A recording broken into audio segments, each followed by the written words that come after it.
are also sort of like this daily regiment that we do for ourselves. Talking about the three of us, but it's also for each of you guys. You know, you're not obligated to do the walks. Just because you're coming to see us tonight doesn't mean you have to do this. But we've continually been inspired and impressed. Somebody's like, really? I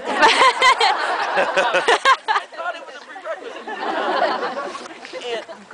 But something that has continued to inspire us is how many people have done this. How many of you guys have joined us? You know, and we've talked about this since the first time, but when we first did the walk in first city we did it in Nashville in 2007, we literally looked at each other right before and said, I don't know if anybody's going to do this with us. You know, they're all going to be like, I'll keep my place in line, thanks. Go team. The other thing about the walks is that they are a physical, tangible symbol that is connecting us with the cause we're walking for. No, we didn't ask to take your shoes off today. Like I said, we don't want to be totally irresponsible, but the invitation for us to walk barefoot is for us to be able to connect personally with poverty. Poverty is one of these things that I mean, how can you describe? I mean, we're all sitting here. I mean, I'm sure people have had problems with jobs. You know, everybody's had their own hardships, but we all have warm coats, shoes, coffee, and some time to go see a show. And it's so hard to talk about poverty because no matter what, we're hypocrites about it. We're completely hypocritical. We don't know what it's like to really be without.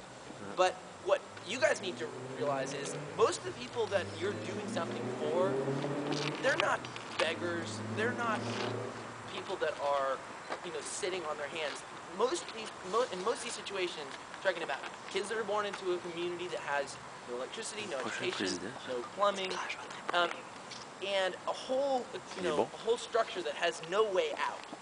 And what's gone on in Africa has been, you know, in the last 50 years, you've got all these countries that have become independent countries, and they've got corrupt governments and all these different problems. And AIDS has been this. It's in the dark of night. HIV/AIDS has come into these communities, and it's been the last thing that they're going to deal with. They're like, we got to deal with war and people eating, and so all of a sudden this disease snuck along. And it started attacking in the home, young women especially.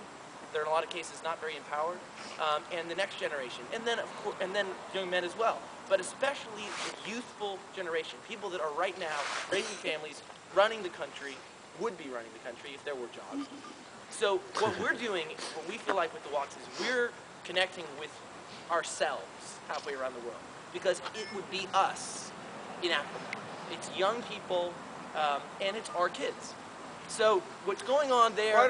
Basically, right around 30% of us would be directly affected. If this group, 30% of us would have AIDS. In a lot of these areas, 75% of us would have AIDS. And if in that community, if you've got AIDS, not only are you, you are an outcast, but you're also you're not eating. So if you're not eating, your body is completely shutting down. You don't have any recourse. You're that much more. And then you pass it on to your kids. Or you've died and you've left your kids. So I'm going to wrap this up.